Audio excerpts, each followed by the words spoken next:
आज हम लोग पढ़ेंगे क्लास 6 के हमारी दुनिया के दूसरे चैप्टर पृथ्वी एवं उसकी गतियाँ। इसमें हम पृथ्वी की कुछ मुख्य गतियों के बारे में जानेंगे। पृथ्वी के झुकाव, उनके घूर्णन की दिशा, परिभ्रमण गति किस चीज़ को निर्धारित करती है, कैसे मौसम और दिन रात पे प्रभाव करती है या झुकाव उसका, और अन्य ध्रुवीय क्षेत्रों में दिन और रात किस तरह होते हैं उनको देखेंगे। तो सबसे पहले हम पृथ्वी की गतियों को देखें। तो पृथ्वी की दो मुख्य गतियाँ होती हैं। एक होती है घूर्णन गति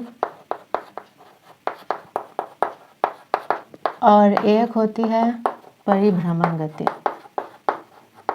या इसे परिक्रमण गति भी कहा जाता है। घूर्णन गति को दैनिक गति भी कहा जाता है। दैनिक गति क्योंकि ये एक दिन में होता है। पृथ्वी जो अपने अक्ष पर, अगर हम लें ये सूर्य है और पृथ्वी जो है इसका चक्कर लगाती है, तो ये पृथ्वी अगर है तो पृथ्वी अब अपने अक्ष पर एक बार ऐसे पूरा चक्कर लगाती है अपने अक्ष पर। पृथ्वी का इस गति में पृथ्वी अपने अक्ष पर चक्कर लगाती है, या हम बोलें कि घूमती है। पृथ्वी की घूमने की गति को ही घूर्णन गति कहते हैं। और वहीं परिभ्रमण गति की बात करें तो पृथ्वी के सूर्य का चक्कर लगाने की गति। तो पृथ्वी का सूर्य का चक्कर लगाने की गति को ही हम परिभ्रमण गति कहते हैं। अगर हम घूर्णन गति की अवधि की बात करें या घूर्णन गति करने में कितना समय लगता है, तो एक चक्कर पूरा करने में या पृथ्वी को अपने अक्ष पर एक बार पूरी तरह से घूमने में 24 घंटा और लगभग, जिसे हम कहते हैं एक दिन, 24 घंटा या एक दिन लगता है वो अपने अक्ष पर पूरी तरह से घूम जाती है। और ये एक दिन में होता है, इसीलिए इसे दैनिक गति भी कहा जाता है। तो घूर्णन गति और दैनिक गति के कारण ही पृथ्वी के पे इस गति का प्रभाव क्या होता है। इस गति के कारण ही पृथ्वी पर दिन और रात होता है।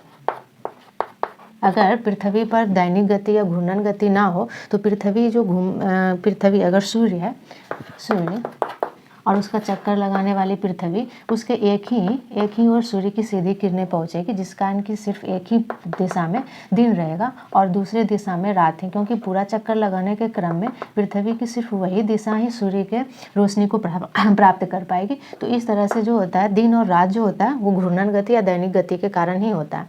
परिभ्रमण गति की बात करें तो परिभ्रमण गति में पृथ्वी जो है सूर्य का पूरा चक्कर लगाती है। तो इसकी अवधि की बात करें कि इसे एक परिभ्रमण पूरा करने में कितना समय लगता है, तो 365 दिन और लगभग 6 घंटा,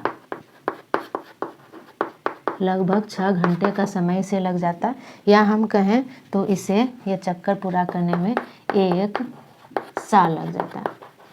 और इसी परिभ्रमण गति के कारण मौसम में परिवर्तन देखते हैं, या सालों में जो बदलाव आते हैं या साल जो बदलते हैं वो परिभ्रमण गति के कारण ही होते हैं।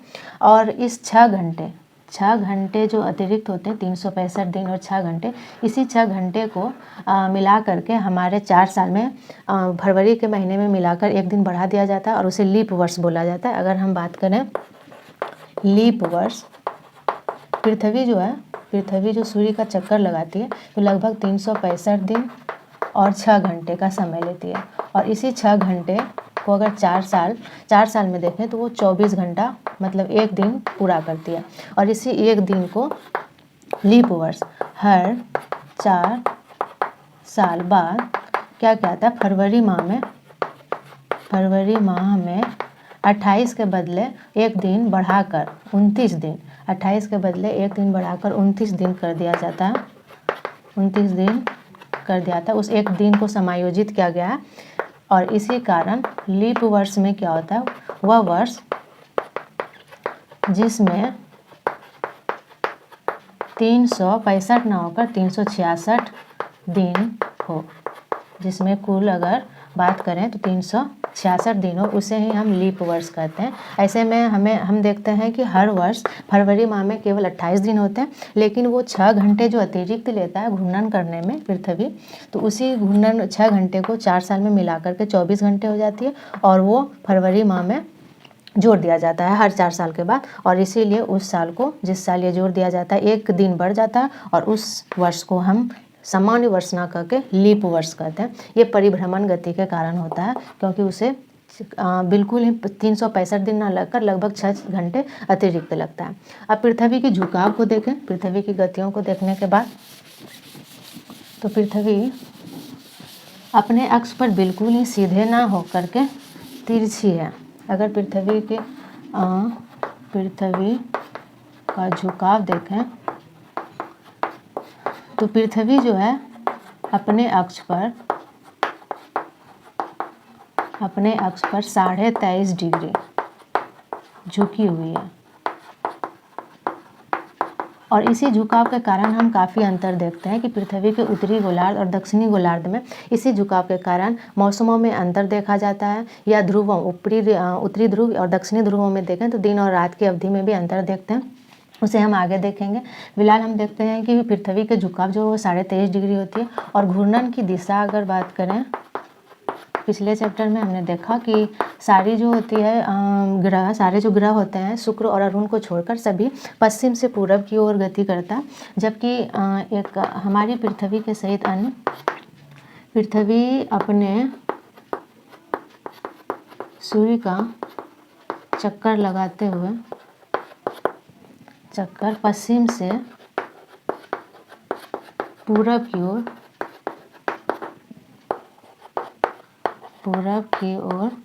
पृथ्वी अपने सूर्य का चक्कर पश्चिम से पूरब की ओर लगाती है, ये इसकी दिशा है।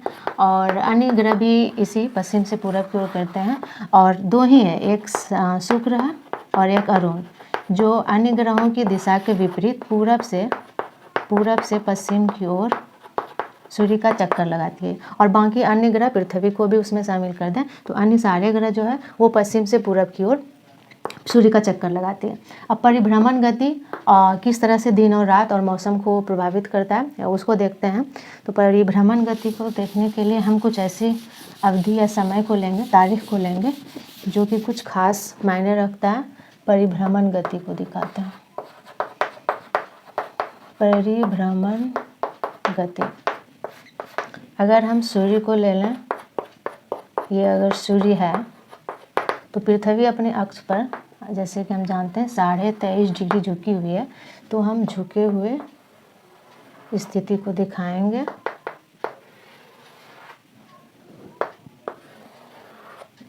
ये कुछ इस तरह की स्थिति होती है पृथ्वी जब सूर्य का चक्कर लगाती है। ये हमारी पृथ्वी है, और पृथ्वी के विषुवत रेखा 3 मुख्य रेखाएं होती है, विषुवत रेखा, एक कर्क रेखा और एक मकर रेखा। इससे बीच वाले को विषुवत रेखा बोला जाता है, ऊपरी रेखा को मकर रेखा, यह जो विषुवत रेखा है 0 डिग्री रेखा को कहा जाता है। फिर वहीं कर्क रेखा, और नीचे वाली रेखा को मकर रेखा कहा जाता है। तो ये कुछ 3 मुख्य रेखाएं हैं पृथ्वी की, जो उनकी स्थिति को सही दिखाने के लिए ये काल्पनिक रूप से बनाई गई है। अब हम सूर्य के परिभ्रमण गति को देखते हुए इसको 2 गोलार्धों में बांटते हैं। विषुवत रेखा जो है पृथ्वी को 2 बराबर भागों में बांटती है। तो ऊपर की दिशा जैसे कि उत्तर है, नीचे की दिशा दक्षिण है, तो ऊपरी भाग को, पृथ्वी के ऊपरी भाग को हम उत्तरी गोलार्ध और निचले भाग को हम दक्षिणी गोलार्ध कहते हैं। या हम कहें कि गोले का, पृथ्वी गोला है, गोले के 2 टुकड़े, जो विषुवत रेखा उसे 2 बराबर, या भूमध्य रेखा भी विषुवत रेखा को कहा जाता है, वो 2 बराबर भागों में बांटता है। उसे उत्तर की ओर के गोले के आधे भाग को हम उत्तरी गोलार्ध, और नीचे की दक्षिण की ओर के गोले के आधे भाग को हम दक्षिणी गोलार्ध कहते हैं। तो अब हम सूर्य के, ये पृथ्वी के झुकाव के कारण और सूर्य की उस पर पड़ने वाली रोशनी या प्रकाश के कारण उसके दिन रात और मौसम में होने वाले अंतर को देखते हैं। इस स्थिति को हम 21 मार्च, इसको हम 21 जून, इसको हम 23 सितंबर और इसको 22 दिसंबर की तारीख से दिखाएंगे। तो ये जो स्थिति होती है ये पृथ्वी की, ये उत्तरी गोलार्ध, दक्षिणी गोलार्ध, उत्तरी दक्षिणी, उत्तरी गोलार्ध, दक्षिणी गोलार्ध, उत्तरी गोलार्ध और दक्षिणी गोलार्ध है। अब हम 21 और पृथ्वी के इस परिभ्रमण को देखें तो सूर्य की सीधी किरण अगर इस स्थिति में देखें तो उत्तरी गोलार्ध पर सीधी किरण पहुंचती है, जिस कारण कि यहाँ गर्मी का मौसम होता है। फिर वहीं अगर हम इस स्थिति को देखें तो हर एक स्थिति में अगर पृथ्वी को ये 2 महीना सितंबर, अक्टूबर, नवंबर, दिसंबर, जनवरी, फरवरी, मार्च, अप्रैल, मई, जून, जुलाई, अगस्त, फिर सितंबर, तो हर स्थिति में देखें तो इसकी सीधी किरण जो है वो जो है यहाँ तक आते आते उत्तरी गोलार्ध पर सीधी पड़ेगी। और उसके बाद फिर जो उस तरफ झुकाव हो जाता है, उस तरफ झुकाव होने के बाद दिसंबर के माह में हमारा जो भारत देश है वो कर्क रेखा उसके बीचों बीच गुजरती है। अगर हम ये भारत देश को लें तो कुछ इस स्थिति में होती है भारत देश, कुछ स्थिति में भारत जो है उत्तरी गोलार्ध में आता है। तो ऐसे में क्या देखते हैं कि सूर्य की किरणें यहाँ उत्तरी गोलार्ध पर सीधी पड़ती है, जबकि यहाँ पर दक्षिणी गोलार्ध में सीधी किरणें इसकी पहुँचती है और उत्तरी गोलार्ध में तिरछी। ये सीधी किरणें और ये तिरछी किरण इस पे पहुँचती है। इस कारण हम देखते हैं कि हमारे भारत में दिसंबर के माह में ठंड का मौसम होता है। तो ऐसे में देखें उत्तरी गोलार्ध जो है वो क्या होता है, ठंड का मौसम होता है। और वहीं इसके विपरीत अगर हम यहाँ दक्षिणी गोलार्ध लें, यहाँ उत्तरी गोलार्ध में अगर ठंड है तो दक्षिणी गोलार्ध में क्या होगा, दक्षिणी गोलार्ध में ग्रीष्म मतलब गर्मी का मौसम होगा, गर्मी का मौसम। फिर हम स्थिति को ऐसे ही बना करके देखें तो हर एक स्थिति में देखेंगे कि दक्षिणी ध्रुव पर गर्मी और धीरे धीरे आते आते कुछ इस तरह की स्थिति बनती है जहाँ पर सूर्य की किरणें जो है वो विषुवत रेखा पर सीधी पड़ती है। और ऐसे में दोनों ही गोलार्धों पर देखें तो एक तरह से बराबर सूर्य की किरण पहुँचती है और इसलिए वहाँ पर दिन रात जो होता है वो बराबर होता है। फिर ऐसे स्थिति में हम देखें ऐसे पृथ्वी की इस झुकाव की स्थिति को तो आते आते देखते हैं कि उत्तरी गोलार्ध में फिर से सूर्य की किरणें जो है यहाँ से ये सीधी पड़ती है। तो 21 जून को हम देखें हमारा जो भारत देश है तो वहाँ ग्रीष्म का ऋतु मतलब उत्तरी गोलार्ध में फिर यहाँ पर गर्मी। और फिर हम अगर दक्षिणी गोलार्ध की बात करें 21 जून में तो यहाँ पर इस पे सीधी किरणें उत्तरी गोलार्ध पर पड़ती है, जबकि वहीं पर दक्षिणी गोलार्ध में तिरछी किरणें पहुँचती है। और इस कारण कि यहाँ पर गर्मी का मौसम उत्तरी गोलार्ध में और दक्षिणी गोलार्ध में ठंड का मौसम रहता है। और ऐसे में हम देखते हैं कि इस 21 जून से ले करके यहाँ पर सितंबर तक हमारे जो भारत देश है वहाँ पर ज़्यादातर सामान्यतः गर्मी का मौसम और उसके बाद धीरे धीरे दिसंबर और फिर उसके बाद ठंडी का मौसम दिसंबर की स्थिति में अधिकतर देखते हैं। फिर जो होता है वो वसंत ऋतु आता है क्योंकि ठंड के बाद का मौसम। और इस स्थिति में देखते हैं तो पृथ्वी पर सूर्य की सीधी किरणें विषुवत रेखा पर पड़ती है और दोनों ही जिस कारण कि दोनों ही दक्षिणी और उत्तरी गोलार्ध पर दिन और रात जो होता है दिन और रात वो बराबर होता है, दिन और रात की अवधि बराबर होती है। वहीं अगर हम यहाँ पर देखें उत्तरी गोलार्ध पे जैसे कि जाना कि तिरछी किरण पहुँचती है तो ठंड का मौसम होता है। ऐसे में दिन जो होता है वो छोटा और रात जो होता है वो बड़ा होता है। और ठीक इसके बिल्कुल ही उल्टे दक्षिणी गोलार्ध में दिन जो होगा वो बड़ा होगा और रात जो होगा यहाँ पर छोटा होगा। ये 22 दिसंबर की स्थिति को बताता है। 21 मार्च में दिन और रात बराबर और 23 सितंबर में भी वही स्थिति होती है दोनों गोलार्धों पर, उत्तरी गोलार्ध और दक्षिणी गोलार्ध दोनों गोलार्धों पर। वहीं अगर हम बात करें 21 जून की तो ऐसे में गर्मी का मौसम जो है वो उत्तरी गोलार्ध पर देखा था। तो यहाँ जो होता है दिन बड़ा और रात जो होता है वो छोटा होता है। और ठीक इसके विपरीत दक्षिणी गोलार्ध में यहाँ पर जो है दिन छोटा और रात जो है वो बड़ा होता है। तो ये परिभ्रमण और उसके परिभ्रमण गति में पृथ्वी के झुकाव 23.5 डिग्री झुकाव के कारण ये उत्तरी और दक्षिणी गोलार्धों में अंतर को देखा जाता है। अब हम ध्रुवीय क्षेत्रों को देखते हैं। ध्रुवीय क्षेत्रों की स्थिति को देखें तो हम इसी चित्र में ध्रुवीय क्षेत्रों की स्थिति को देख सकते हैं। ध्रुवीय क्षेत्रों की स्थिति,